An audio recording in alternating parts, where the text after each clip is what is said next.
Hi, this is Sean D'Souza, and you're listening to the 3-Month Vacation Podcast. This podcast isn't some magic trick about how to work less. Instead, it's about how to really enjoy the work that you do and to enjoy your vacation time.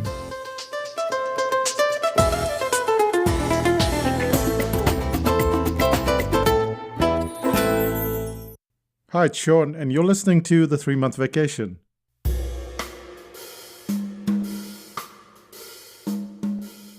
Humans were not meant to sit at their desks, not for so many hours. We know that, right? So what's the opposite of sitting? Well, actually, there's no opposite because it's not standing. However, someone came to the conclusion that we can have standing desks, and that way we don't have this problem with sitting. And they did all the research, and they did a meta-study based on 20 other studies, and they found nothing. There is no difference between sitting and standing. However, the research found that moving made a big difference. So if you're sitting at your desk and something gets you to move every now and then, that is a big difference. And you know what? It's not just a great thing for your health, it's also a great productivity tip. And the reason why it's such a great productivity tip is your brain needs to rest every now and then.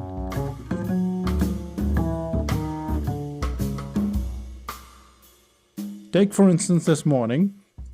I woke up this morning, recorded the podcast, went through the assignments for the article writing course, and after I'd done all of that stuff, I went to cook. I came back after lunch, worked for a little while, and then went to the cafe. What I'm describing to you sounds pretty unproductive, but in fact, it is the key to productivity. And that's what this podcast is all about. This podcast is how to achieve a lot even as you switch tasks all day long. And the beauty of it is that sometimes you have to do things that seem unproductive. And let's find out what exactly that is on this podcast. This is the 2nd out of 6 reruns. I hope you will enjoy it.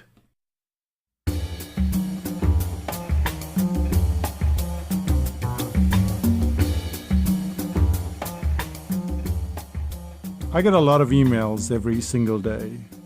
Usually when I wake up in the morning, I have maybe 100, 200 emails. And unlike a lot of people, I respond to all of them. Anyway, I was asked in an email, I'm curious to know, since you do so many tasks in a day, how do you deal with content switching? I can do a task for 60 minutes, but doing something different immediately requires some time for the brain and the body to handle the transition. So how do you manage these transitions? That's a good question, isn't it? How do you manage transitions?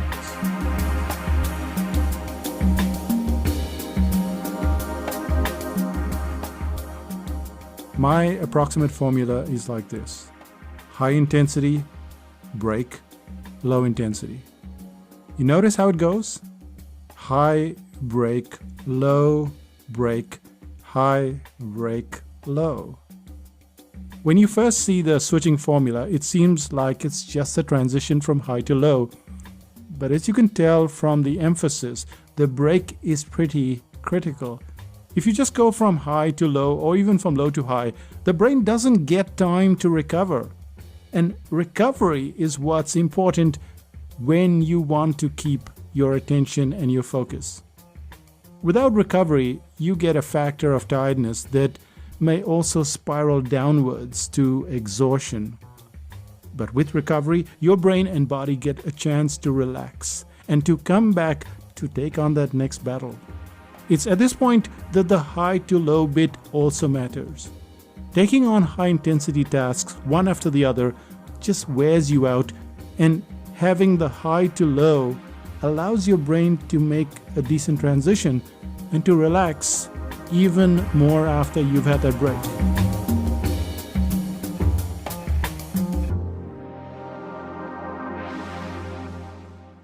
But how long are the breaks? The breaks tend to be around every 30 to 45 minutes. A simple alarm or timer that does a countdown will enable you to take that break. But there are days when I will ignore the timer, as we all do, and that's the day when I get more tired. But there are days when I'm smarter and the timer goes off and I give my brain and my body a break.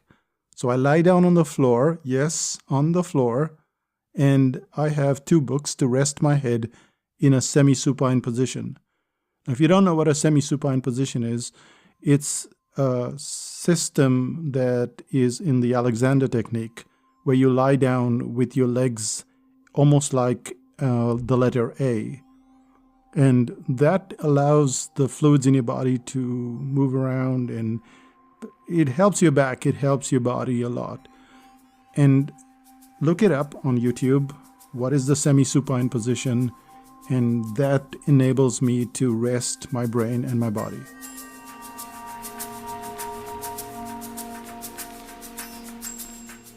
The question is, how long are the breaks? The breaks depend on the time of day. During the day when I'm at work, the breaks are short. However, around lunchtime, it might be around 30 minutes or more. At tea time, I will take another 30 minutes. It seems like a lot of downtime, but that's the reason why you can achieve more. When you first hear the concept, it sounds totally bizarre. How can taking more time off achieve more? That's precisely the crux of higher productivity. The more you work, the longer stretches you work, the more tired you're going to get. If you're younger, you might brush this off because you seem to have boundless energy. But in tests, young tennis players were matched against each other, and the top players were always the ones that recovered better. So it's the recovery period that forms the core of productivity. And it helps in switching tasks as well. My day starts off with high intensity. I will either be writing a book or answering some questions on a course or be in the membership site at 5000 BC. A lot of these activities involve not just reading, but analysis and giving precise direction. It's mentally draining, and after 90 minutes or so, with rest periods in between, I'll go for a walk. That's a long break. And when I get back, I will make breakfast and watch some comedy on YouTube while cooking up some dosas. Then it's time to paint for a while. And what we've done is gone through a cycle of high intensity to break to low intensity, which would involve something like email or something that doesn't require a ton of resources. The day moves on from there to writing scripts for the podcast, to answering 5000 BC posts before it's time for lunch and another break. So my day is filled with high-intensity tasks, breaks, low-intensity tasks, breaks, and then back to high-intensity tasks. If you would like to follow along this same formula and be productive, pay attention to the formula and do the semi-supine. If you don't have a great floor, get a yoga mat, relax on the ground. The more you fight your brain and body, the harder it is to switch. It also doesn't allow you to reach your highest productivity level. And that, in a nutshell, is how I go about the day. But what about projects? This takes us to the second part, which is how high and low tasks apply to projects as well.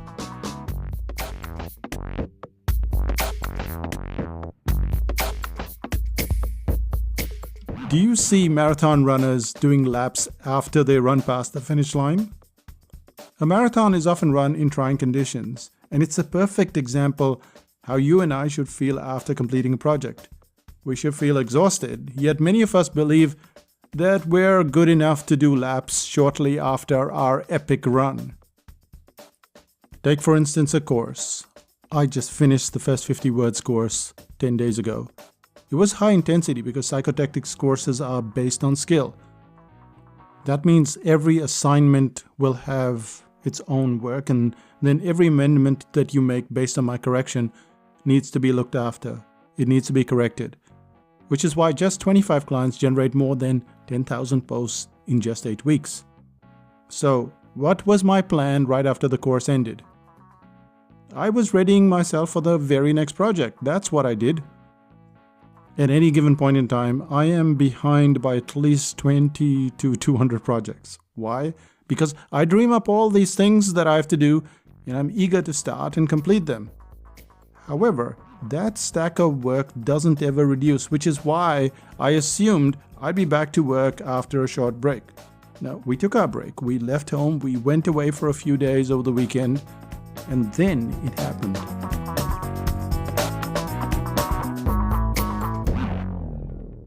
By Tuesday morning, I was like jello. I was listless. I couldn't get anything done, and frankly, I would have been happy to just sleep for half the day and watch Netflix for the other half. Crazy as that Netflix sleeping agenda sounds, it's what we all need to do to achieve a lot. Just like a day where you have high intensity and lower intensity jobs, you need something similar with projects. A day is like a 100-meter sprint. Yes, you can do laps if you like after you breach the ribbon. And the project, that's like a marathon. No laps there. So designing those recovery periods is very crucial for your energy. And when you have that energy, you have recovery. That enables you to achieve a lot more. In some countries, achievement is viewed as go, go, go. People who stop and relax are considered to be the tortoises. And yet, we know how the tortoise and hare story turned out, right? All of this comes down to a fair bit of planning and energy management, which means that in every day, every week, and every month, the most important task is not doing the task, but in carving aside time for planning.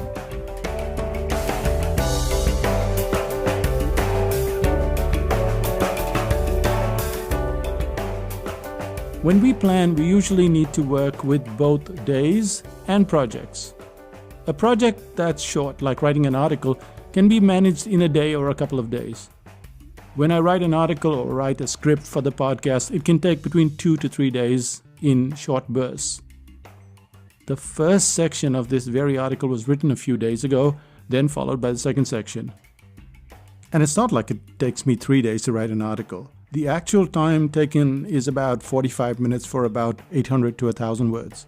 However, if it's a longer article or podcast, then I treat it as high intensity.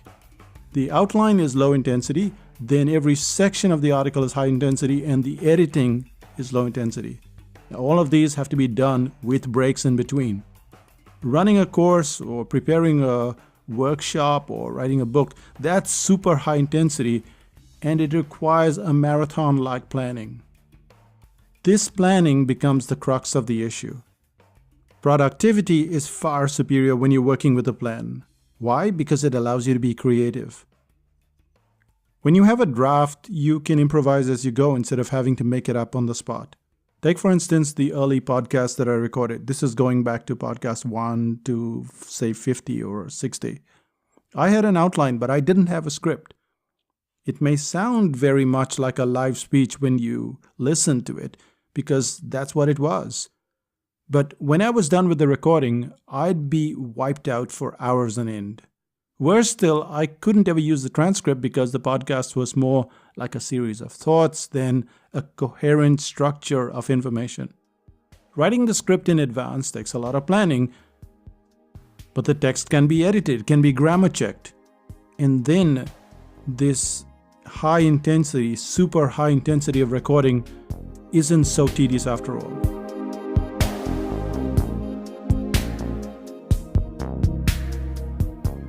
And we've stumbled on to an important point here. Any project or daily activity can be classified into low or high intensity. What causes a task to be super high intensity is the lack of any break, or at least a lack of a sufficient break. After slogging it out for about 8 weeks in the course, surely I should have known better than to just go right back to work on Tuesday. But as my niece Kara would say, silly Shawnee. And silly Shawnee went to work, didn't do a lot of stuff, and didn't quite get back to 100% until the following week. So breaks matter even with small or large projects. And at the point of being repetitive, the preparation is what matters.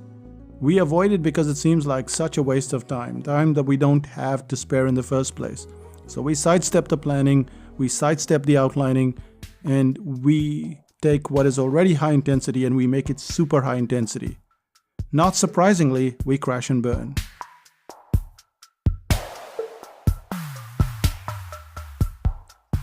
Having ideas for dozens of projects is pretty typical for most entrepreneurs. To focus on one thing is nice in theory, but it's easy to bounce off into another project and a third project. Part of being in business is that you can jump back and forth. So the advice of focus on one thing, that's nice, but it's hard to adhere to all the time. You're constantly context switching because it's often fun to do so.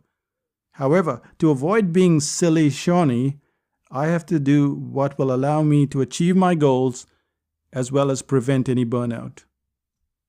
And this takes us to the third part, which is what if we have too much work? What do we do then? How do we know when to stop? How do we know when that juggling has to come to an end? Let's find out in the third section.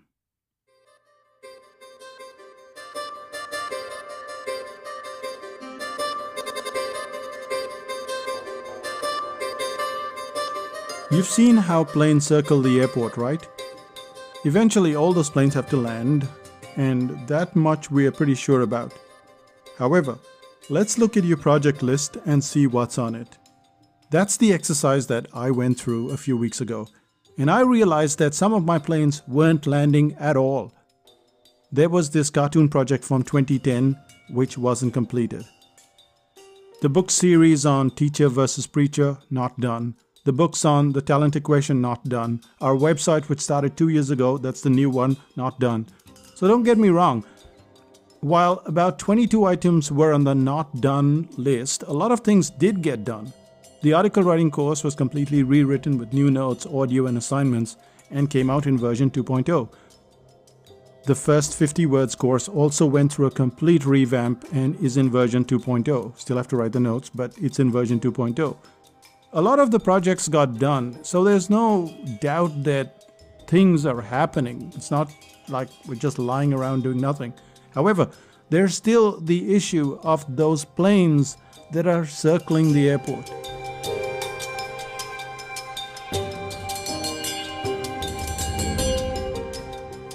They are not landing now, or from the looks of it, ever. And that's when I knew that productivity itself wasn't helping. Which is why I have to step aside and then carve an entire chunk of time to get to do the things that I really want to achieve. Let's take, for example, our move to New Zealand. When we moved to New Zealand back in the year 2000, it was a significant change and an important one. We needed to create space to make the move because it involves so many elements. If you asked me back then if 3 months were needed to move between countries, I'd say that we needed that much time at the bare minimum. It involved moving between countries, stopping work, getting rid of any income that I was getting back in India. And what this seems to suggest is that we understand the enormity of working on what's important in our lives. We easily figure out how much time we need to create great work. And yet we seem to ignore what is really important in our lives. When you have too many planes above your head, it's time to make some space. This year we had the article writing course and the headlines course, and it was scheduled for late 2017. Now that's been postponed to mid-2018. And early 2018 doesn't have any new projects either. We decided to land the planes, and that includes writing the books and finishing the website that mocks me every time I look at it. But won't creating a space become a setback? The move to New Zealand was a setback when you look at it. But that's only when you look at it from the point of view of income. In time, it proved to be one of the most important moves we ever made. In the past, we've dropped entire courses like the year-long Protégé course. That could be seen by most as a setback because it meant a huge drop in income.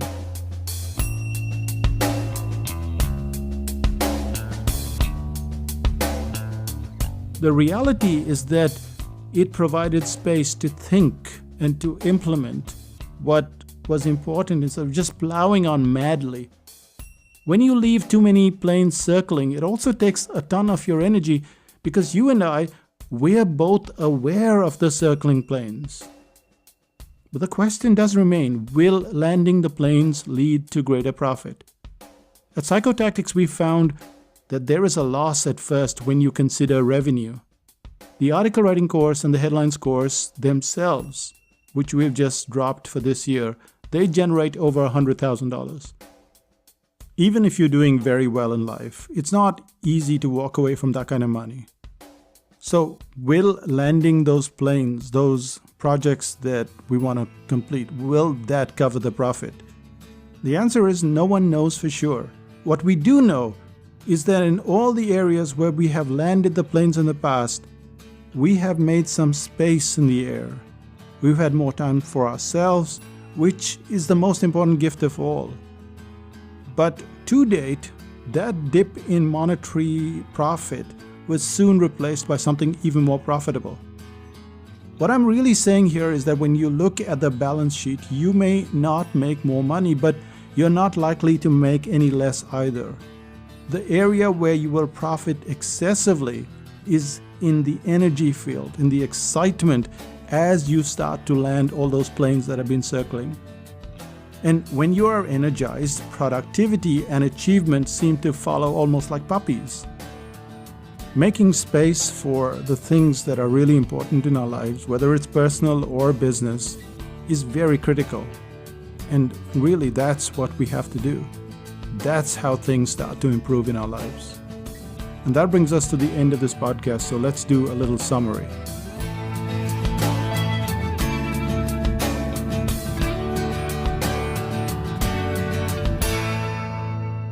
If I sound disciplined, well, I'm not.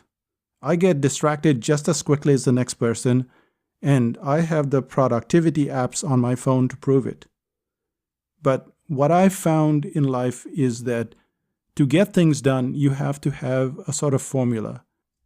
And that's what we covered in the first part. We saw that I moved from high intensity tasks to a break, and then to low intensity tasks, then another break, and then to high intensity again. So all these breaks, they are what help me to do a lot of stuff. And if you watch what I do, you'll know that I do a lot of stuff. It's cartoons and writing and forums and courses and books and workshops. And let's not forget this podcast. So that's a lot of stuff to do. And the only way I can manage it is to have this high intensity break, low intensity break, high intensity.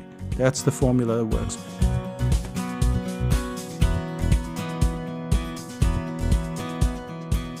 And while we're on that break section, it's also important to get on the floor and get into that semi-supine position so that you rest your back and also keep the fluids in your body in good shape. I don't know what exactly it does, but I believe that it's good for me. The second thing is just the difference between running a 100-meter sprint and a marathon. An article is like a 100-meter sprint. I'm done with it very quickly. It's high intensity, but I can get over it. The problem is when I deal with a longer thing like a book or a course, and that break really matters at that point in time. And most of us tend to go from one project to another project, never taking those breaks. And therefore, burnout is very highly possible. But what's more important is that our productivity definitely goes down. So even though we're sitting at our computer, we're not achieving as much as we can. And this is important because if you can achieve your work in less time because you're more productive and more focused, then you can take more time off. Planning, of course, becomes the crux of the issue. And without planning, we're just wasting time. Finally, in the third part, we looked at the factor of juggling.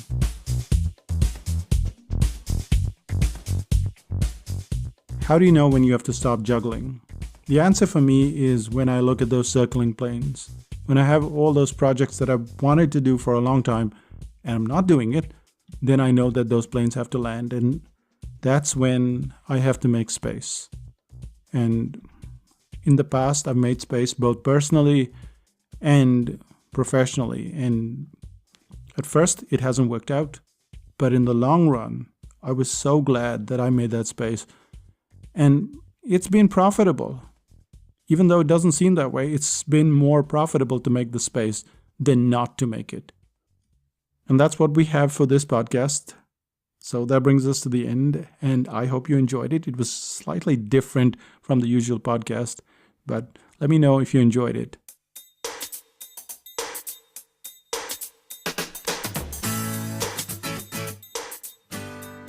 So what's happening in Psychotactics land? As I mentioned on the last podcast, nothing much is happening. It's really quiet. But what we tend to do at this time of the year is we're planning right through the year, but this is like a mega plan. And one of the things that really help us is to understand chaos. So what I would suggest you do is to look at this little book called Chaos Planning. And it shows you that everything in we do is all based around chaos. So if we take chaos into consideration, our plans become so much better. So have a look at Chaos Planning, and it's in the Psychotactics site, which is the brand new Psychotactics site, which is now 3 months old, I guess. But that's it. And the second thing is the Info Products course, which is on the 25th of Jan. So that's not very far away, just about a month away, I would say. So that's psychotactics.com/info goodies. And it's called Info Goodies because you get goodies. Go and check those out. And let's see, you get one information product, maybe a really small one to begin with, and then work yourself from there. And that's me, Sean D'Souza, saying bye for now, and we'll see you in 5000 BC.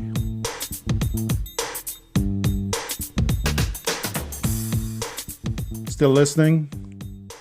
Every time I say Sean D'Souza, it kind of reminds me of a conversation I had with a Portuguese girl. And she happened to be getting married on that day when I ran into her. And she asked me, "What's your name?" And I said, "Sean D'Souza." And she looked at me funny. And she asked me to spell it. And I said, D''Souza. And she said, "That's Souza, not Souza. That's Souza." And so that kind of thing sticks in my head. It's weird how these strange things stick in your head. But that's me, Sean D'Souza, saying bye for now. Bye-bye.